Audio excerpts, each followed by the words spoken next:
எங்க ஆபீஸுக்கு சோஃபா வந்தது வந்து ஏற்கனவே ஆர்டர் பண்ணியிருந்தது. நீங்க கேமரா உள்ள வந்துட்டீங்க அந்த நேரத்துல. அதனால அது ரெண்டும் கோயின்சிடன்ஸ் ஆச்சு.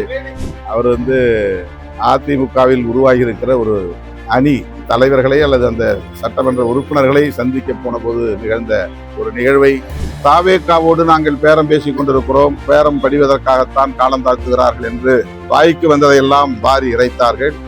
எங்களுடைய நடவடிக்கை நான் தொடக்கத்திலேயே சொன்னேன், மீண்டும் சொல்லுகிறேன்.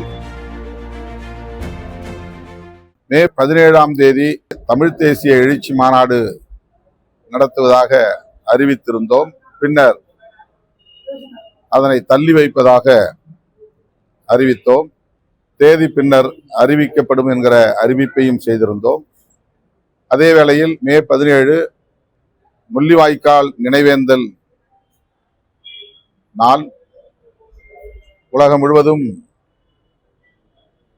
உலகத் தமிழர்கள் 17 மற்றும் 18 ஆகிய 2 நாட்களில் அந்த துயரத்தை நினைவு கூர்ந்து வருகின்றனர். விடுதலை சிறுத்தைகள் கட்சி மே 18 அன்று சர்வதேச இனப்படுகொலை நாள் என அறிவித்தோம். ஆண்டுதோறும் அதனை நினைவு கூர்ந்து வருகிறோம்.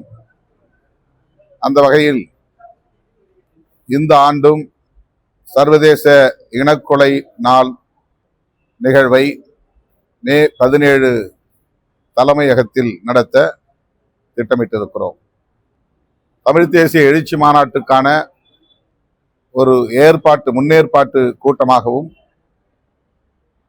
இந்த நிகழ்வை நாங்கள் ஒருங்கிணைக்கிறோம். ஜூன் 14 விடுதலை சிறுத்தைகள் கட்சி ஆண்டுதோறும் சான்றோர் பெருமக்களுக்கு வழங்கி வருகிற விருதுகள் ஏப்ரல் 14ஆம் தேதிக்கு பதிலாக ஜூன் 14ஆம் தேதி நடத்த உள்ளோம். விருதுகள் வழங்கும் விழா சென்னையில் நடைபெறுகிறது. தமிழ் தேசிய எழுச்சி மாநாட்டை ஜூலை 23 உலகத் தமிழர்களால் நினைவு கூறப்படும் இன்னொரு முக்கியமான நாள். ஜூலை ஆண்டுதோறும் உலகத் தமிழர்களால் கருப்பு ஜூலை என்று நினைவு கூர்ந்து போராளிகளுக்கு வீர வணக்கம் செலுத்தப்படுகிற நாள். குறிப்பாக ஜூலை 5 கரும்புலிகள் நாள் என்றும், ஜூலை 23 கொழும்பிலே நடைபெற்ற வன்முறை வெறியாட்டத்தை நினைவு கூறுகிற நாளாகவும் கடைபிடிக்கப்பட்டு வருகிற நிலையில், அதே நாளில் ஜூலை 23 தமிழ்நாடு முழுவதும் லட்சக்கணக்கான சிறுத்தைகளை திரட்டி தமிழ் தேசிய எழுச்சி மாநாட்டை நடத்த உள்ளோம். இடம் பின்னர் அறிவிக்கப்படும்.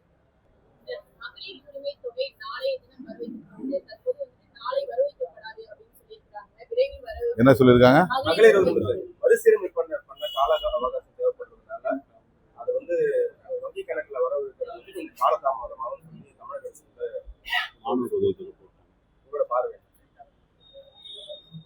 நேற்று சட்டப்பேரவையில் நம்பிக்கை கோரும் தீர்மானத்தின் மீது உரையாற்றிய முதல்வர், கடந்த அரசு நடைமுறைப்படுத்திய திட்டங்களை இந்த அரசும் இடைநிறுத்தாமல் தொடர்ந்து நடைமுறைப்படுத்தும் என்கிற உறுதியை அளித்திருக்கிறார். எமது கட்சியின் சட்டமன்ற உறுப்பினர் வன்னியரசு அவர்கள் தனது உரையில் இந்த கோரிக்கையை எழுப்பியிருந்தார் என்பது குறிப்பிடத்தக்கது. அந்த வகையில மகளிர் உரிமை தொகை வழங்கும் திட்டம் தொடரும் என்பது மகிழ்ச்சி அளிக்கிறது. ஆனால் மகளிர் வங்கி கணக்கில் வரவு வைக்கப்பட வேண்டிய நாள் சற்று தள்ளி போவதாக அறிவிக்கப்பட்டிருக்கிறது. என்றாலும் அது வழங்கப்படும் என்கிற உறுதி அளிக்கப்பட்டிருப்பதால் கட்டாயம் அது நடைமுறைக்கு வரும் என்கிற நம்பிக்கை உள்ளது. நடைமுறைப்படுத்துவார்கள்.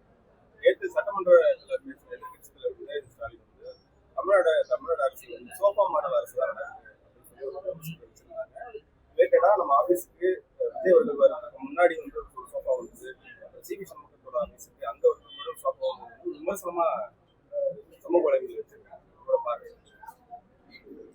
எங்க ஆபீஸுக்கு சோஃபா வந்தது வந்து ஏற்கனவே ஆர்டர் பண்ணியிருந்தது. நீங்க கேமரா உள்ள வந்துட்டீங்க அந்த நேரத்துல. அதனால அது ரெண்டும் கோயின்சிடன்ஸ் ஆச்சு.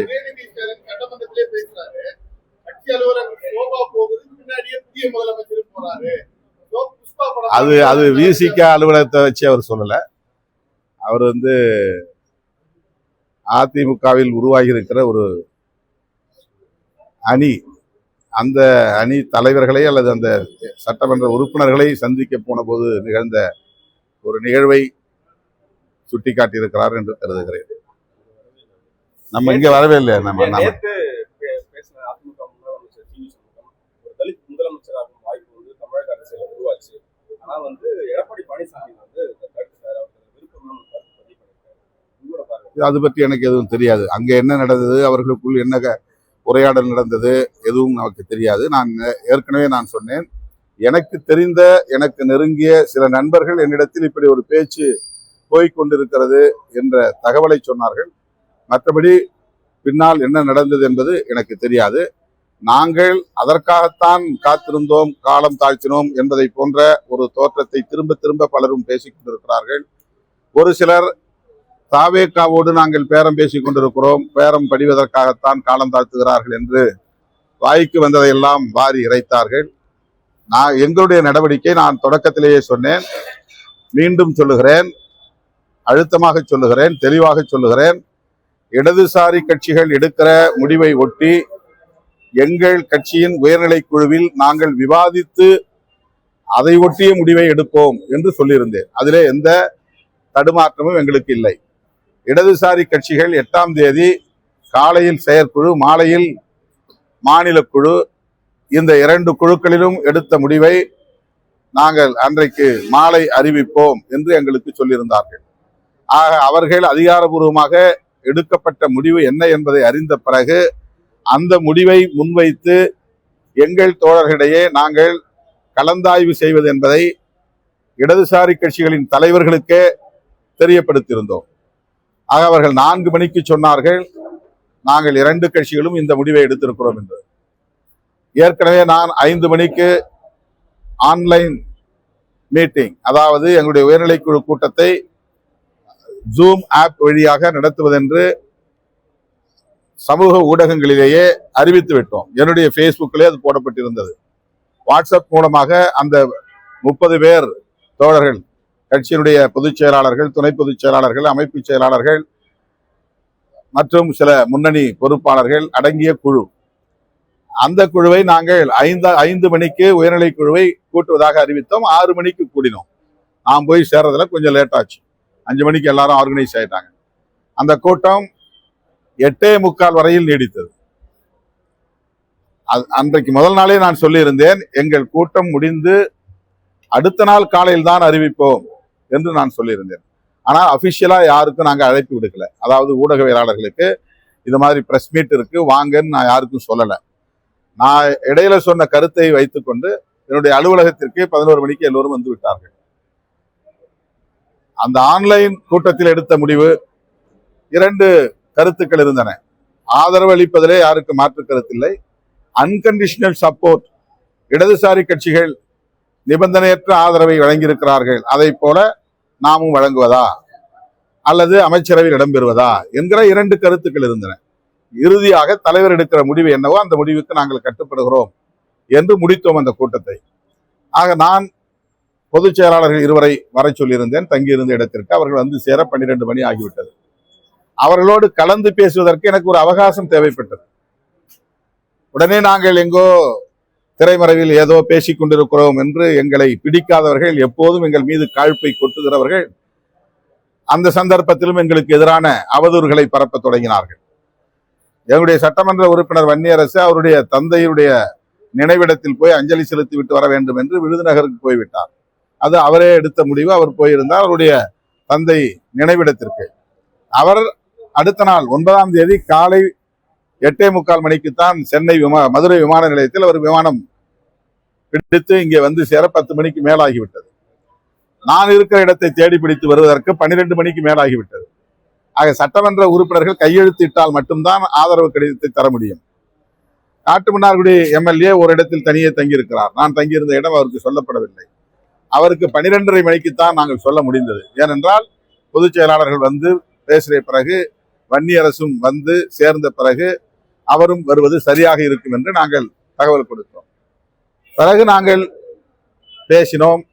2 மணிக்கு ஒரு முடிவுக்கு வந்தோம். அதன் பிறகு ஃபார்மெட், அதாவது எந்த விண்ணப்பத்தில் கையெழுத்திடுவது, அது கவர்னர் அலுவலகத்தில் ஏற்பாடு செய்த விண்ணப்ப படிவம். அந்த விண்ணப்ப படிவத்தை பிரிண்ட் அவுட் எடுத்து கொண்டு வந்து என்னுடைய லெட்டர் ஹெட் கொண்டு வந்து அதிலே நாங்கள் தனியே ஒரு கவரிங் லெட்டர் தயார் செய்து அதை ரப்பர் ஸ்டாம்ப் மூலம் அதிகாரப்பூர்வமாக நான் தான் என்னுடைய வழிகாட்டுதலின் அடிப்படையில் தான் சட்டமன்ற உறுப்பினர்கள் இதற்கு உடன்படுகிறார்கள் என்ற அடிப்படையிலே அவர்கள் தனியே கையெழுத்து போடுகிற அந்த தாளிலும் என்டார்ஸ் செய்து நான் கையெழுத்து போட்டு ரப்பர் ஸ்டாம்ப் வைத்தேன். அதற்கு ஒரு கால அவகாசம் தேவைப்பட்டது. ஆளுநருக்கு நேரடியாக என்னுடைய லெட்டர் ஹெட்டில் எழுதக்கூடிய ஒரு லெட்டர், இது மாதிரி நாங்க முடிவெடுத்திருக்கிறோம், இந்த 2 பேரும் என் கட்சி சார்பில் அவங்களுக்கு ஆதரவு தெரிவிக்கிறாங்க என்கிற ஒரு கவரிங் லெட்டர். இதையெல்லாம் தயார் செய்த பிறகு தாவேகா பொறுப்பாளர் ஆதவ அர்ஜுனுக்கு தகவல் கொடுத்து அவர் 3:30 மணிக்கு மேல் வந்து எங்களோடு பேசிக் கொண்டிருந்தார். 4-4:15 மணிக்கு தான் தயாராகி முடிந்தது. கையெழுத்திட்டார்கள். அதன் பிறகு நான் நேரடியாக பிரஸுக்கு வந்து விட்டேன். அவர் நேரடியாக ஆளுநர் மாளிகைக்கு போய்விட்டார். ஆகவே என்னை சுற்றி அல்லது என்னை முன்னிறுத்தி என்ன நடந்தது என்பது பற்றி பெரிதாக எங்களுக்கு தெரியாது. ஆனால் தகவல் கிடைத்தது. அந்த தகவலைத்தான் நான் தகவல் கிடைத்தது என்று சொன்னேன். ஊடகங்கள் அதை பெரிதுபடுத்தி விட்டார்கள். இப்போது அதிமுகவுக்குள்ளே என்ன உரையாடல் நடந்தது என்பதை அவர்கள் ஊடகங்களின் முன்னால் சொல்லிக் கொண்டிருக்கிறார்கள். அது பற்றி எனக்கு பெரிதாக தெரியாது. அவ்வளவுதான். ஆனா ஊடகங்கள் திருச்சி தானே பரப்புறீங்க செய்திய.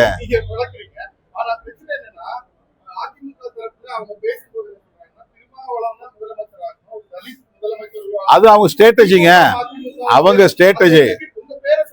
ஆமா, நான் அந்த கூட்டணியில இருந்தேன்ல. நான் திமுக, நான் ஒன்னும் தாவேகா கூட்டணியில இல்ல, வேற எந்த கூட்டணியில இல்ல.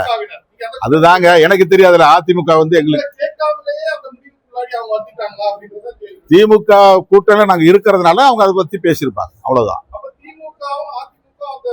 அது திமுக காரண்ட போய் கேளுங்க.